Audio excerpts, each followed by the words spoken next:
morning, everyone. My name's Catherine Arndt and I'm the CEO of the Victorian Local Governance Association, and I'm thrilled to welcome you here today to the third of our YCCC live panels, Your Community, Country and Council. And absolutely thrilled to welcome Charles Pakana, who is leading this program for us. I'll hand over to Charles now and he can officially introduce Georgia Cromarty from the VEC. Thanks very much indeed, Catherine. And before we start, on behalf of all people gathered here today, I acknowledge that wherever we are individually, we are meeting on Aboriginal land, and that's land over which sovereignty has never been ceded. And to all elders who've gone before, are now and are yet to come, our respects. And to all mob, all Aboriginal and Torres Strait Islander people who are attending this meeting today, our respect to you, your families, your clans, your nations, your lands, your laws, your waters, and of course your culture. We're privileged to have with us here today, and I'm very excited because I've been speaking to this very proud woman for quite a few weeks now, Georgia Cromarty from Cromarty, I should say, sorry Georgia, from the Victorian Election Office. And she's going to be speaking to us today and answering some questions about some of those vagaries, those mechanics and regulations that underpin local elections. And I'm a great believer that if we understand some of the mechanics and the regulations, we're better able to play on this stage. So I think there's no reason why we can't join in a big round of applause for Sister Georgia Cromarty. So Georgia, over to you, sis.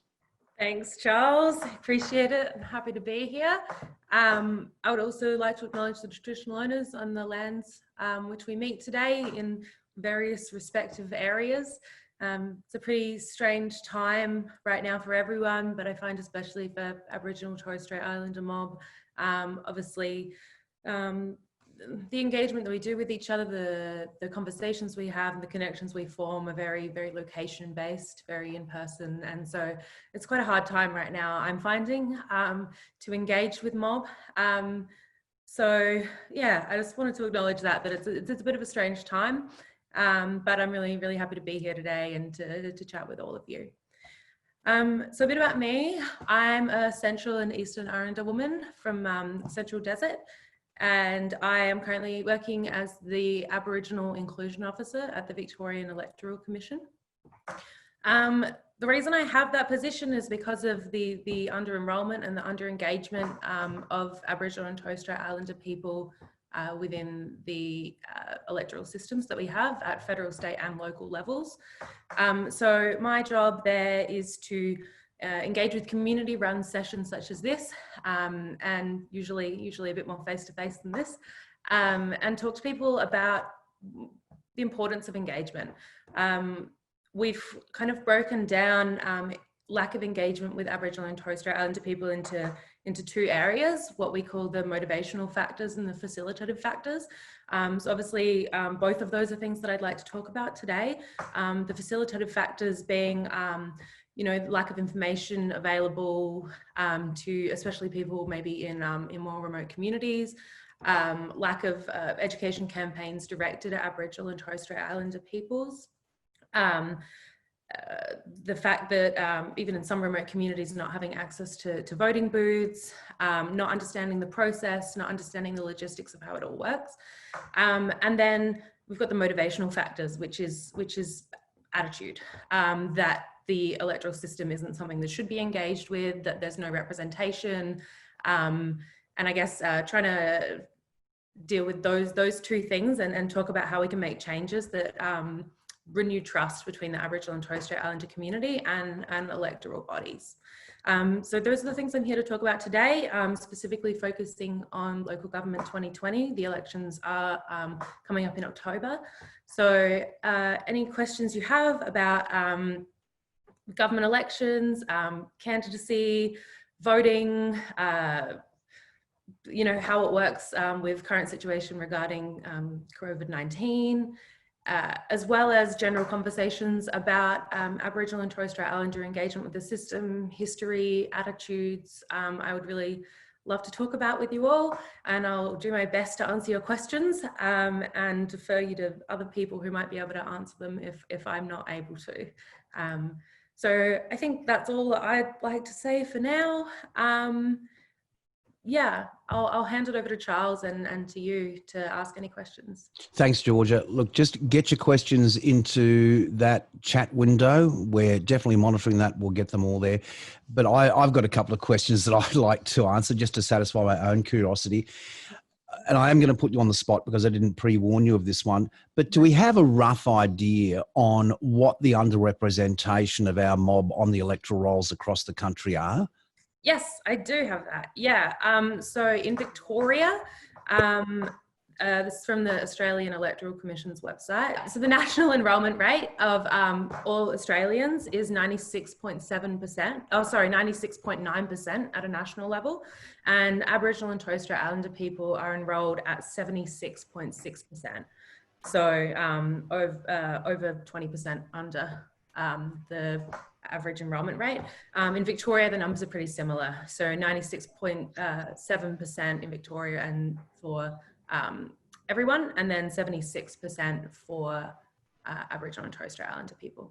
What about voting figures? Do you have access to those? What number of people actually vote in local elections? Because I know there's underrepresentation of pretty well everyone in those elections. No one seems to take them seriously.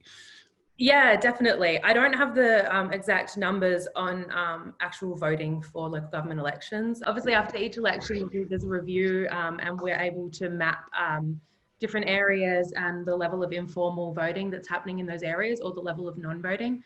I get this question a little bit in regard to Aboriginal and Torres Strait Islander populations. And obviously on electoral enrolment forms, we don't ask whether people are Aboriginal or Torres Strait Islander, and so we aren't actually able to figure out what the voting rates are of people in those areas. Yeah, so we can do some basic understanding of mapping where we know populations are with informal voting rates or non-voting rates, but I don't have the figures available for that, no. That's fine. Thanks very much. We do have one question coming in, and I will ask the person posing it to just elaborate a little bit. So, Brenda, if we can take you off your mute, please. But Brenda has put forward the question, how will the Electoral Commission acknowledge cultural authority? I think we might need a little bit more clarification on that one, or are you right to go with that, George? A bit more clarification? I'd like to answer the question properly, so a little more clarification would be good. My understanding of, and I'm only speaking on my understanding, is that many people, Aboriginal people, don't vote because of the cultural authority issue, because they feel it's not their domain, like their cultural authority has been diminished, and that it's a white fella system. So just a comment, and that's been expressed to me many times, but it's also my view. So yeah. Yeah, no, and it is a really important view, and it's something that's been expressed to me countless times in the outreach that I do across Victoria. This is probably one of the most frequent conversations that I have around Aboriginal and Torres Strait Islander engagement, and that's that motivational factor that I was talking about of it is a white fella system and we don't want to engage. And it's an interesting conversation, because obviously there is quite a complex history between Aboriginal and Torres Strait Islander peoples and electoral bodies. You know, 1962, when we gained the right to vote, was not that long ago at all. We're talking about you know, grandparents now who were disenfranchised and unable to engage in the system. It's not a very long time, and I think it's understandable that there's that the trust hasn't fully developed in that short time between Aboriginal and Torres Strait Islander communities and the government. I know that there are some things happening towards moving towards more partnerships with Aboriginal and Torres Strait Islander peoples and government bodies and electoral bodies, especially in Victoria right now. So what I've done over the last 6 months is looked over the Victorian Aboriginal Affairs Framework, so the self-determination framework that the Victorian government has released, and written a self-determination statement that the VEC has endorsed and published externally. So the VEC are now, the Victorian Electoral Commission are now bound by this self-determination statement, meaning that everything that's being done with Aboriginal and Torres Strait Islander communities is done in complete collaboration and partnership with those communities. It's that conversation of nothing about us without us. And that's kind of what the self-determination policy is. So there is, I think, an acknowledgement by electoral bodies and by governments that there is distrust, and that there's very valid reasons why there is that distrust. And I know that at least through the work that I've done through the self-determination statement, that we are trying to really acknowledge that and work hard to ensure that Aboriginal and Torres Strait Islander people feel that they are a part of the system, feel that they are represented, and that their voices are being heard. Thanks so much indeed for that, Georgia. I will also, if it's okay with you, Georgia, just add a bit of follow-on information. And we've got to also bear in mind that part of the YCCC project that there is the VLGA is undertaking, there's actually two sides to it. And the past couple of seminars, we haven't really focused on that. We may well do it in another, although I'm thumping this on VLGA without any notice. And that is Aboriginal advisory committees to local governments. And there are quite a number of local governments around this state that have incredibly effective Aboriginal advisory committees. I'm a member of two of those. That's Banyule and, of course, the Darebin Aboriginal Advisory Committee. And Georgia mentioned nothing about us without us. That's really the cry of those advisory committees. So the cultural authority isn't necessarily embedded in the systems that we have now, but a lot of governments, local governments, have followed through and even preempted that call, that beautiful call from the Uluru Statement of the Heart, an Aboriginal voice to government. So there is also that other side. We won't focus on that right now. I will speak to the VLGA about this later because it's something we do need to pursue. So thank you very much indeed, Brenda, for the question, and Georgia for the enlightening answer. I appreciate that. Auntie Doseena. Where's Auntie Doseena? There she is, right in the middle of my screen, where you belong, Aunt. Oh, please forgive my centrality. You never need forgiveness, Aunt. So stop fishing for compliments, for goodness sake. Georgia, I really appreciate what Brenda has said, and also Charles. I want to get over that because I know that's sort of, it hits you in the face in terms of lack of cultural a profile in terms of local government. And yes, there are Indigenous advisory groups. I want to get over that and also ask, what are the reasons why people don't put themselves up to be voted? Is it in terms of the governance procedure? I know there's a lot of training now around governance. Whitefellas way, we have to live in this world. That's why I have gone on to do governance training. And yes, it is hard for our people, and trying to juggle that, I don't disagree. But to have a voice before I die, in terms of community, we have to allow ourselves to be in that place of vulnerability, in one sense, whether we're the only black face, on if we are elected. Are there any other reasons? Because I can see governance as a problem because I've sat in council meetings and they go so fast, and you wonder, oh, strike. Our way is to sit there to think about it before we speak, right? That's sort of like a fundamental thing. Often council meetings are so fast. They come, you have to be prepared. You read millions of papers, right, and have to absorb them. You have to interact with local government. This is my observation from outside. Can you tell me any other reasons why our people will not stand up and allow themselves to be voted in? Yeah, thank you for that. That's some really great points and a really, really interesting conversation. Yeah, and obviously quite complicated. I think that some of that is definitely coming down to what I talked about earlier, which is the fact that, the right to vote for Aboriginal and Torres Strait Islander people is very, very recent. 1962 is not very long ago. And so I think, we're still looking at enrollment numbers of in the, mid 70%.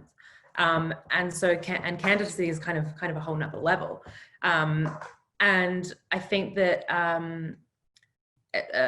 education campaigns is probably part of the reason, in that there isn't enough information. I think that's something that different organisations are working to change now. There's now mandatory candidacy training, more information available about what the role of a counsellor is, and what's actually expected of you. But yeah, I've heard, anecdotal stories of being a counsellor, and that there is a massive amount of work involved, for sure, absolutely. And that they do operate under very, very strict governance and Western governance structures, for sure. And I think it's important to ensure in those systems that Aboriginal culture is taken into account, flexibility of working conditions, understanding that, as I mentioned earlier, that Aboriginal and Torres Strait Islander people engage in a completely different way. Like you said, we want to sit down and we want to have a yarn about it, and we want to really actually get to the crux of the issue, instead of kind of back and forth very fast getting things done. So I don't know how much I can speak to how other people are feeling around their motivational factors for not engaging as a candidate.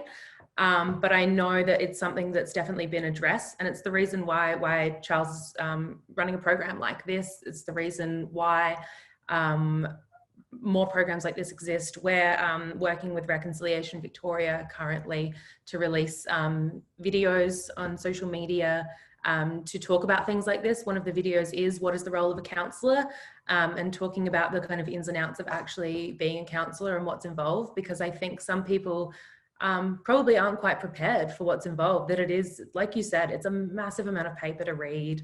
It's a big time commitment, and so yeah, I can't specifically speak to the way other people are feeling about why they're not engaging as candidates. But I think that there'd be a massive range of issues, probably related to historical circumstances, the relationship between electoral bodies, councils, governments in general, and Aboriginal and Torres Strait Islander peoples.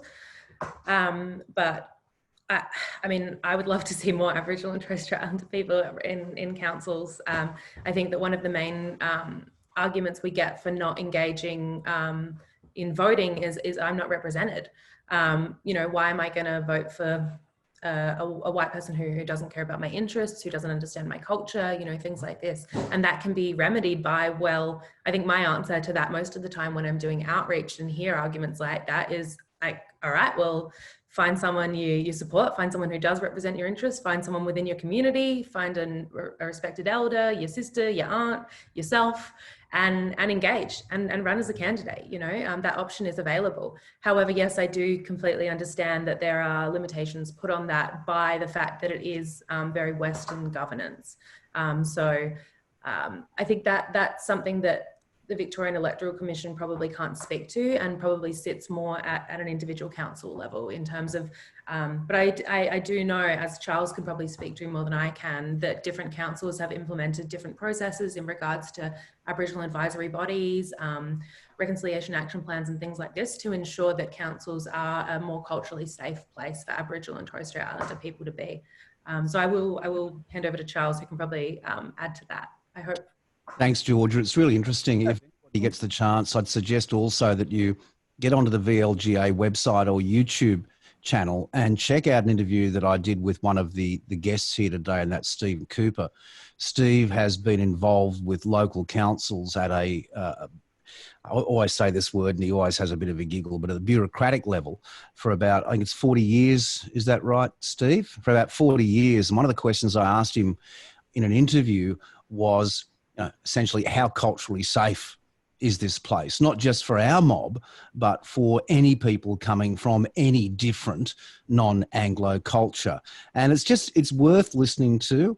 It's worth listening to at a number of levels, but I'd strongly urge everybody to get onto the VLGA website or YouTube page and watch that interview. And just on that note, there's also a great interview from a wonderful man who's also a fellow assembly member with Jacinta here, and that's Dylan Clark, who's the chairman of the Gannon Land Council. And he provides some marvellous insights as well into the need for greater representation. Look, just in addressing what Aunt said, and by way of a typed in comment, Steve Cooper as well, or question, it does befuddle me why more of our mob aren't there in positions in local government. I was speaking to a Greens local councillor up in New South Wales a couple of weeks ago who's only today finally agreed to come in on a video for this series with us. And Jacinta, I'll definitely come to you. Absolutely, sis. Give me about 2 secs, if that's okay. Deadly.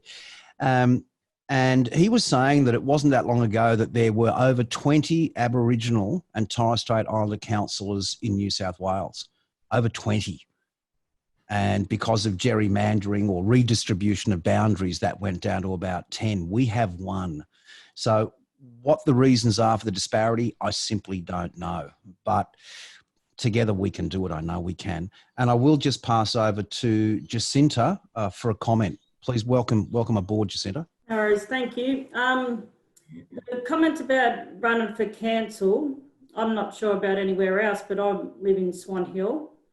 I've lived here my whole life, and exactly what you were saying, that there is nobody on council that represents us as a people.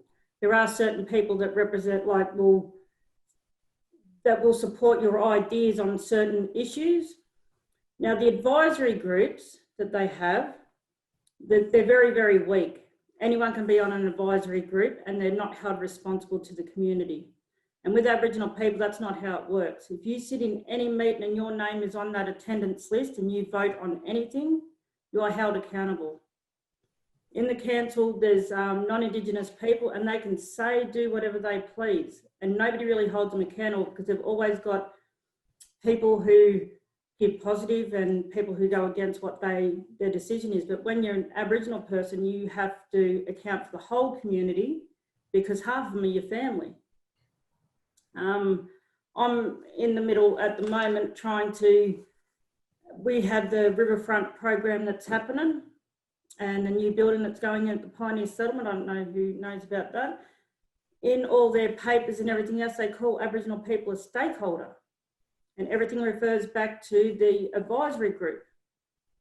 And then there is no actual membership onto that advisory group. And even when I've asked the roles and responsibilities, the terms of reference and all them sort of things, given them exactly how it should be set out, they keep coming back with something that's not much different from the advisory group wording. So it's really making them not call us an advisory, call us a stakeholder and treat us as one. Then you would have more people who would want to stand up. If you've got a group of people who are going to have your back, it will give you a lot more confidence to run for council. Well put, Jacinta. Thanks so much for putting that in there. I think that's great. And I wouldn't mind having a yarn with you afterwards about this, because I'd love to find out more about it. All of a sudden, my journo's antenna is sort of tingling right now. And maybe we can also share a few experiences and a bit of advice as well. Look, I think we definitely do need to go into a separate session with advisory committees and stakeholder groups. And Jacinta, I think you may have dobbed yourself in to take a bit of a role there at some stage as well. Thank you for smiling, at least. Appreciate that. But we'll chat afterwards about it. Look, it is very much a bit of a quagmire in that area. I do know of advisory committees. These are Aboriginal advisory committees where there are non-Aboriginal people on there who actually have voting rights. And it's, well, how the hell can you speak on our behalf when you're the perpetrators, or your ancestors were the perpetrators of what went on beforehand? It is a fascinating area. It's also a bit of a tragic area as well. We will pursue it. I will commit to speaking to Liddy and Catherine about that over the next 48 hours and see what we can do. I'm sure we can achieve something. And just waiting for them both to nod. They're smiling. That's the main thing. And Catherine, yes, please, ma'am. Thanks, Charles. I might just make a couple of comments, and thank you for your contribution so far and the conversation. It's incredibly important, and as Charles mentioned, that's one of the reasons why the VLGA is working on this program, and it's really only the beginning of a process. It's the beginning of a conversation. One thing about local government though, and I don't have the exact stats with me, it does have the lowest voter participation rates across the board compared to any other level of government. I think it's around 77%, but don't quote me on that figure. So broadly speaking, it is a level of government where those who are eligible to vote aren't participating as much as in other levels of government. Some of the barriers that you have spoken about exist across the board also, particularly for women, for people from non-English speaking backgrounds. So the VLGA does a lot of work in trying to encourage participation by all diverse aspects of the community to ensure that that councillor group that you've just spoken about, Jacinta, actually does represent the community where that municipal council is based. I think one of the barriers for voters is also perhaps a lack of understanding about the role and complexity and scope of the business of local government. I don't think it's really appreciated at times, and even by other levels of government. But it is really such an important level of government because it's closest to the community. Therefore, it should represent the members of the community. And not only that, there are significant governance responsibilities for councillors. So I think Auntie mentioned it. When you do participate and you do cast a vote, it's about casting that vote in a really informed way, and making sure that that person that you're putting your vote toward really understands what their role is. And often that is just not about representing a single issue. In fact, it's about looking at the whole community and all of the stakeholders in that community. And I think the system still has a long way to go in terms of improving that. We've got now mandatory candidate training introduced for the first time this year. So hopefully that might raise the bar a little bit for those people who are thinking of standing for council, but also give them a fighting chance once they get in there to understand all of their responsibilities. So I just wanted to make those observations, Charles. Thank you. I'm going to throw it back to Georgia, as she and I had a marvellous yarn. Oh, crikeys, must have been about 5 or 6 weeks ago. And it was all about, in order to get elected, one of the most effective things is to activate the local mob. Now, I think some of the most well-aware people of that is, and I'm sort of going to point at you again, Jacinta, going for election in the First People's Assembly Victoria. I mean, this was really the first time where we had our own mob running to be freely elected, and it was quite marvellous. But an important part of the success of those members being elected to the First People's Assembly was getting out there and actively campaigning and activating their local mobs. Now, Georgia did tell me a marvellous anecdote. Now, she can't substantiate it and qualify it right now, but I think the beauty is in there anyway, and there's definitely a message. Now, Georgia, having given you the out that it's not a qualified anecdote, would love to hear that anecdote, however way you want to put it, sis. Sure, thank you. Yeah. I have family who have engaged in politics at different levels in the past. My great-grandmother is Hetty Perkins, so there's a lot of engagement in my family, definitely. But yeah, I guess the anecdotal story of an uncle that was elected primarily by enrolling mob in his electorate. And I get a lot of questions around, well, my vote, it's one vote, there's millions of people. Aboriginal and Torres Strait Islander people are also quite a small proportion of the population, sitting at around 3%. but elections have been won by very, very slim margins. We're talking, you know, single and double digit figures here for some elections. So, you know, you going out and not only enrolling to vote yourself, but engaging even 5, 10 of your community members, elections have been won by ridiculously slim margins. How long are the election rolls open for enrolment right now? For enrolment, yeah, so enrolment closes on the 28th of August. So that's at 4 p.m. So that's 57 days before election day. So you've got a limited amount of time, what is it, the 19th now, to enroll or update your details, obviously if you've moved house. So the Local Government Act 2020 was passed this year, which has made all elections postal. So obviously it's pretty important to ensure that your address is correct, because you can't just rock up to an election centre and say, oh well, that's my old address and that's fine. If you don't have your correct address in there, you're not going to get your ballot back. So really ensure that you and the people around you have updated their address or enrolled, definitely. Thanks, Georgia. Jacinta, do you mind if I just bring you in on this for a sec? Is that okay? Yep, that's fine. Thanks so much indeed. It's just that, in case you didn't pick up on this before, Jacinta is proudly one of our elected representatives from the metropolitan region. Is that right, sis? Northwest.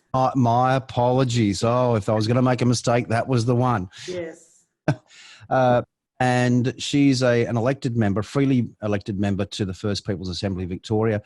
So, Jacinta, when you were out there during that electioneering campaign, which dragged on for quite a while because it was extended by the Commissioner at one stage, or I think maybe at 2 stages, how much of your work was actually getting out there and convincing a very reluctant mob, to enrol to vote? Well, it was really hard. Like, we had to actually, because I've grown up in Swan Hill and this is where my region is, even going as far as Madura, which is only 200 k's away, I had to really get out and talk to people and really put myself out there. And it was a lot of, I even had to make a whole new Facebook just so people could contact me, because my personal Facebook is my nickname. So I had to make one with my proper name so that people could contact me, so that they could ask me questions, because when they come to the community days and I say, here's my phone number and all that sort of stuff, here's my email, they'd still go straight to Facebook to look for you. So sometimes you're sitting there for a very long time to sort out everybody's, everybody was really worried about where it was going to go. Is it just going to be another process like the Native Title and the Settlement Act and things like that? Even now, anybody who says, I don't believe in treaty, I'll say, tell me the reasons why, because they're the people who I want to listen to, and they're the people who I want to get their opinions, because they might come up with something I haven't thought of and then come back to them with an answer. And it's been a lot of work, and to get them to write down their details was really, really hard. But I had the advantage of working at Madas for 10 years. I left for about 5 years and I've just come back. But even with the census, when the census came around last time, we went out to households and had to explain to them what the census was about, why it was important, because everybody's just saying, what do they want to know who's living in my house? How come they got to know this and that? And when you started to explain, well, it's because if we say that there's all these things and overcrowding and all that, you get more funding to the area. And so it was sort of the same process with talking about the treaty. If we do this because we want to have better outcomes for us here and have a bigger say in what goes on, you have to go into detail over and over and over. Yeah. And as you're saying earlier about getting out and getting community registered, I've already been talking to people, because I get asked a lot, why don't you run for council? And I keep saying, because I don't have the backing of my community yet. And if I could change our advisory committee into a stakeholders committee, then it will give people an avenue to directly guide me to what I'm supposed to be doing. Then I'd feel like I've got the backing of my community, then I would actually run. Gee, I'm going to ask you some questions offline. Yeah. So many questions I want to ask you. Jacinta, thank you so much. I really do greatly appreciate that. Joanna, who's been, I think this is the third one she's been at in a row. Always good to see you, Joanna, although I haven't seen your child this time. Maybe they'll make a bit of a pop in that later on. So Joanna's question is, do you think the fines for not voting in every election forevermore, once you were enrolled, is a deterrent? So can I just take that as meaning are the fines for not voting a deterrent to voting? Have I interpreted that correctly? Okay, and the second part is that if so, Georgia, and you may not be able to answer this, but maybe something. I've read the question, yeah. You read that? So I'll just, Yeah. is there scope to have that scrapped for Aboriginal and Torres Strait Islander people? And thank you for including Torres Strait Islander people, Joanna. Thank you.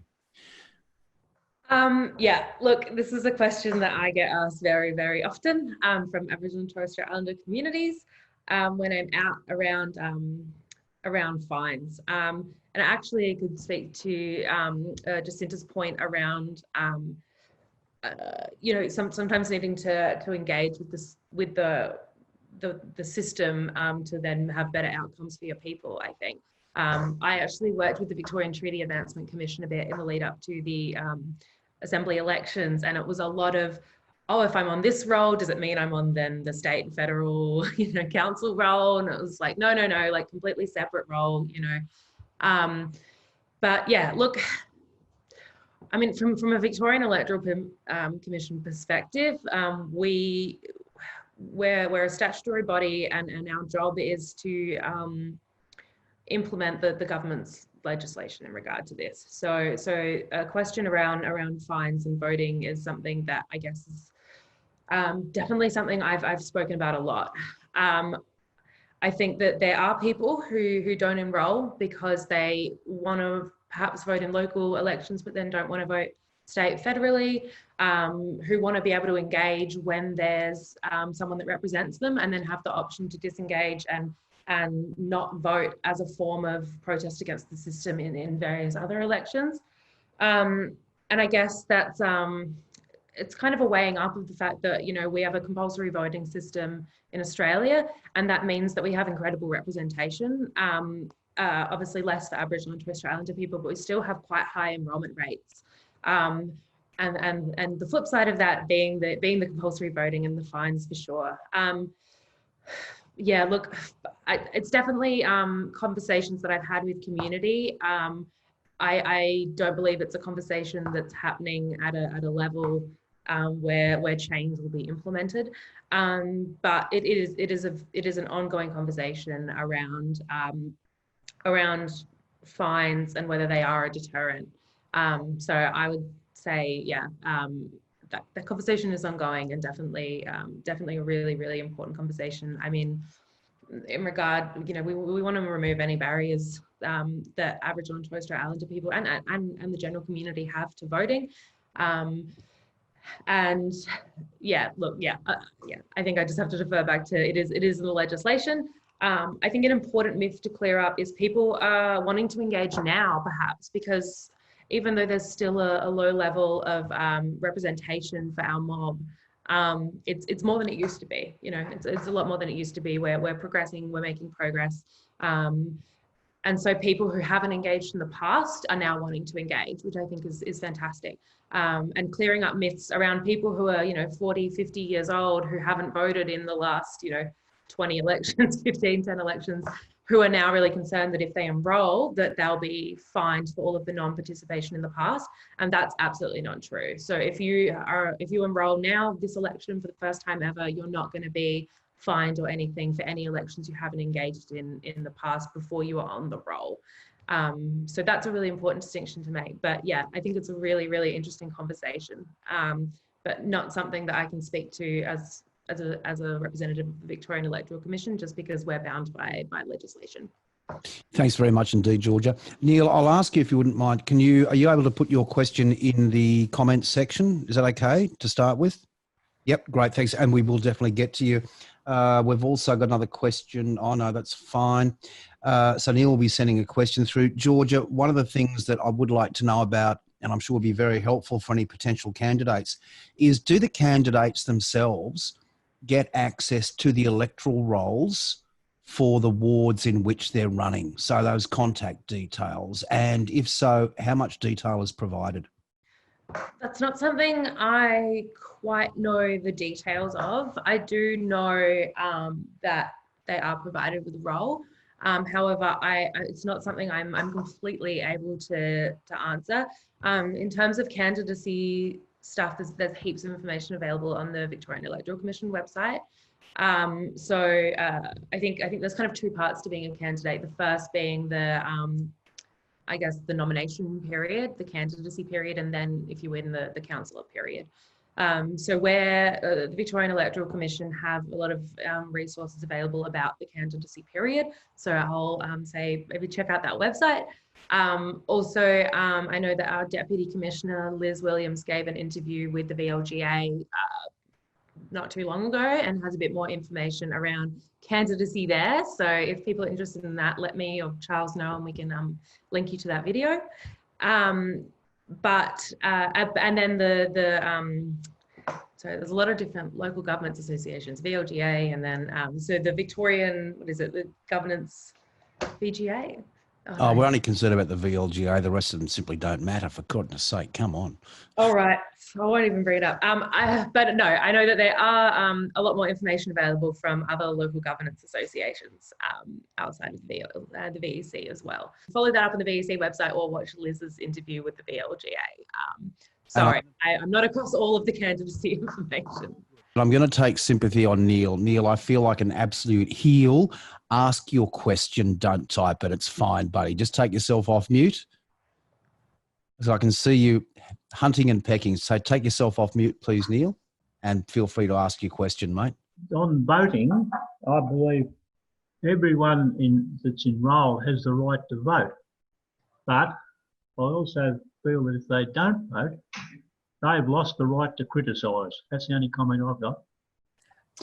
Neil, I couldn't agree with you any more on that, and I saw a number of nodding heads right around there. Look, frankly, I'm glad we live in this system rather than the American system. And enough on that one. Enough on that. I think an anecdotal story and related to that is that I did an information session in the lead up to the 2018 state election with a group of young people. And there was a group of people and one of the guys was saying, you know what, like, I don't want to vote. I'm not going to do it, whatever. I don't care. It's stupid. And one of the quite like outspoken other member of the group was really, really engaged in voting, and she was really excited. And I think he ended up enrolling by the end of the session because I said, well, like, all right, you don't have to enroll, but you have to listen to her. And you don't get to engage in the conversation. You don't get to criticize it. You just gotta, she's voted. And so you just got to listen to her rattle off the next few years. And he was like, no, don't want that. Like, I'm definitely going to engage so that I can at least have this conversation and fight back on the things that I agree with or disagree with. So it's a really, really good way of putting it, I think, is that if you don't engage and you don't vote, then like you've kind of, you've given up your opportunity to have your say. And so you better have a listen to all the other people who did vote because their voices are being heard. Georgia, thanks so much indeed for that. Guys, we've only got about, crikey's a bit over 10 minutes left. And this one is going so quickly today. This is quite a fascinating conversation. Are there any other questions that you'd like to ask? Because this is a great opportunity. Georgia has been involved in this area of government for quite a while in one level or another. And if you ever get a chance to read her bio, do. It's quite fascinating. She has a wealth of information. I'd also remind everybody that if you do have questions subsequent to this, then you can contact the VLGA or myself. You've probably got contact details there. I'm looking at VLGA here. Yep. And you can always put those through. We will be addressing them. The project, just like our determination to get greater representation of our people in local government, in all levels of government, will not stop. Liddy Clark has just put up that email address there. So any questions that you have relating to this conversation, the previous two, then VLGA, excuse me, at vlga.org.au. I sound like I'm announcing that on radio, hence my microphone here. Catherine, yes, ma'am, to you. Thank you, Charles. I just wanted to pick up on George's point around the interview that we did with Liz Williams from the VEC, who's the Deputy Commissioner, a few weeks ago. We also did have a live panel session with the VEC Commissioner, Warwick Gately, alongside the Chief Municipal Inspector, which is the integrity agency for local government, and a lawyer who was an ex-councillor. And I'd be very happy to share that video with you. At the moment, it's just available to members and those who'd registered for that particular panel. But I'd be very happy, Charles, to share that with the group from here today, because I think that's got some really important information about electoral regulations that you need to understand if you're thinking about running or even wanting to know a little bit more about the process. I'm really happy that those interviews were done, because when it comes to the processes, that's not my area of expertise. So it's very great to be able to say, yep, those videos are available. And I haven't obviously watched the Warwick one, but the video with Liz is super informative, and it's got a lot of really interesting information in it around the logistics of the election. Especially she talks to the new Local Government Act, as well as how COVID-19 has affected the election this year as well. We do have another question from Auntie, and it's for Jacinta. Jacinta, you are being put right on the spot here. Yeah, I was just typing to answer, but well, the question, let me say the question for everybody, sis. And from Auntie doseena to Jacinta, it was, do you think that the experience that she's gained in the First People's Assembly would encourage her to think about running for state and federal? I mean, crikeys, we're just talking local here, aren't we? yes. Poor sister. But that's the question, Jacinta. I believe the process of going through the Assembly stuff and really put myself out there, because it wasn't a quiet process. We got exposed really quick and fast. So even non-Indigenous people were coming up and asking, and are really still very keen right now to know what's going on. And it's not often I can go, I normally get somebody else to go shopping for me if I'm just, if I'm just having a rough day and I can't be bothered talking to somebody in the supermarket. But going through that Assembly process made me realise that I did have a lot of support and a lot of people who did believe in me, because I've been through the native title process, and when we were doing that, I did spend a lot of time explaining things to people, and I didn't realise, because I was very young then, how much effect that would have now that I'm older. So I do have a lot of older people who do trust anything that I say. If I say, like, they give me some information and they go, oh, I was told this, if I explain to them that that's not exactly correct, but this is the fact, then they'll take that as gospel. And it's a really, really big pressure. Sometimes it's a burden, but it is a real privilege to have people that will take my word as the be all and end all. So it was good to be exposed, to know that people do have my back.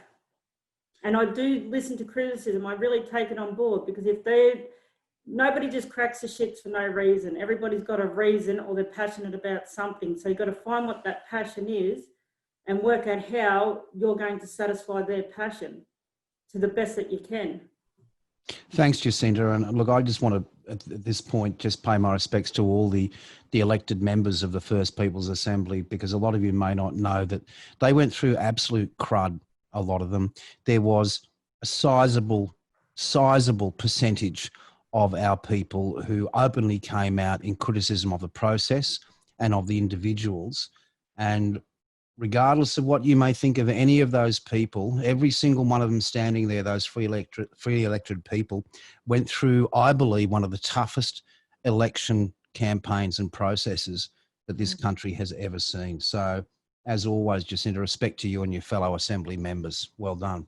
Now, from Kim to this is to everyone, really. This is an interesting one, Kim. I don't know if we'll be able to get through too much of it or how accurate we'll be able to be. But the question is, and I read verbatim, in addition to asking, well, I won't be for verbatim, First Nations people what their concerns are and how can I help them as a counsellor. What other concerns are good to ask? Kim, are you actually saying what questions should be put to Aboriginal people to better have them represented in local government? I've lost Kim. There you are there. Hello. Oh, I like that. Yes. Yep, great. Look, Georgia, I will go to you first. This is obviously a question for the Aboriginal and Torres Strait Islander people here. And Georgia, I'll just go to you first. Do you have any thoughts on that? I'm not quite sure. I think possibly it relates back to our conversations and stuff Jacinta was saying around stakeholder versus advisory kind of stuff, and just ensuring that Aboriginal and Torres Strait Islander voices are heard in that process. I would like to speak a little bit to what Jacinta just said, and in relation to the question Ani had earlier, or the point that was made around it being very difficult for Aboriginal and Torres Strait Islander people to be councillors and to be elected representatives. I know that even as a non-elected but public servant myself, that a massive part of the job is walking that line between the government, between governance and your community. I mean, you know, doing sessions like this as a representative of the VEC, while and in these sessions engaging with members of my own community, people that I engage with in both a personal and professional capacity is really difficult, I think. And being an elected representative, being a councillor, being a member of the First Peoples Assembly, all of these things, I can't imagine how much more concentrated that is at that level in terms of being a councillor who's really trying their best in a system that many believe isn't built for us. It is white governance. It is a system that is very different to Aboriginal and Torres Strait Islander forms of governance and forms of living.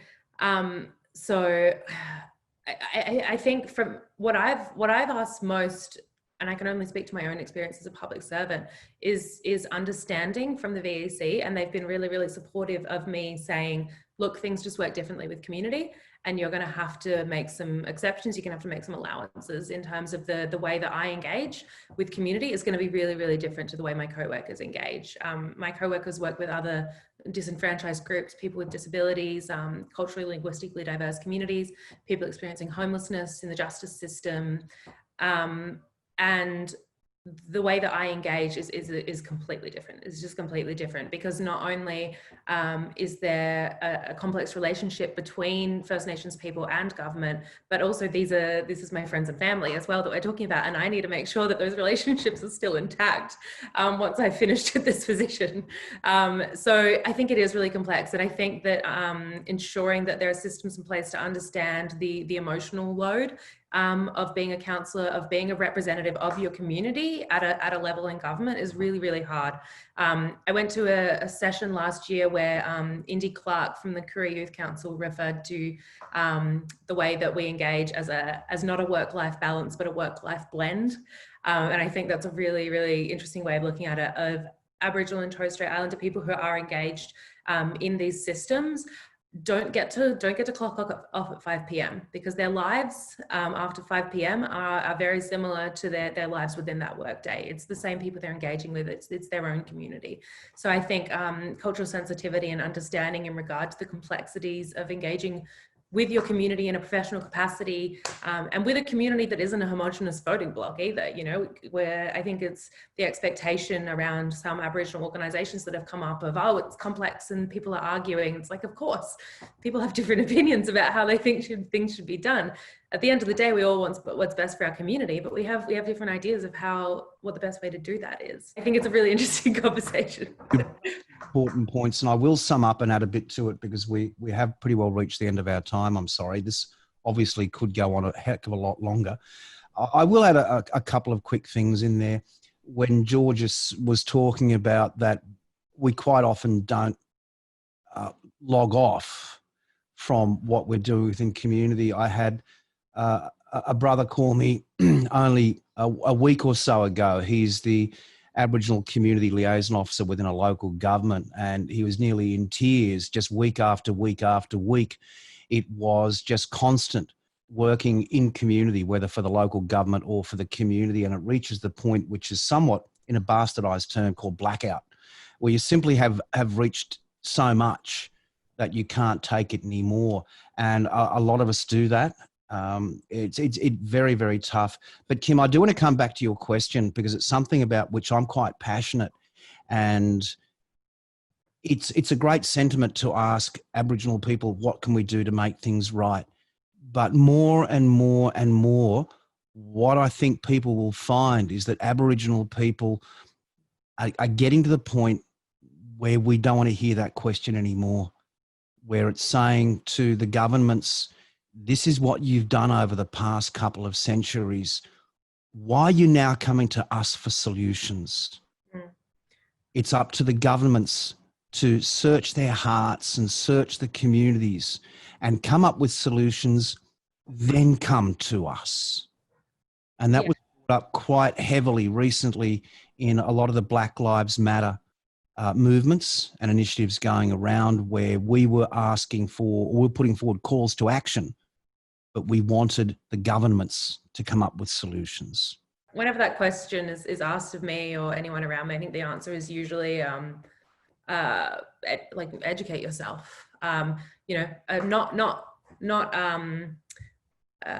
can I help? How can I educate myself so I'm better able to help, even, or seeking out those resources yourself. I think education of what's happened, why the country and relations between First Nations people and the government is the way it is right now, and ensuring that you're educated and understand that is probably the best way to approach it. And I do agree with Georgia. Don't ask the question, how can we help? Because that's actually paternalistic as well. It's how can we work in partnership? How can we all be stakeholders, going back to what Sister Jacinta mentioned before?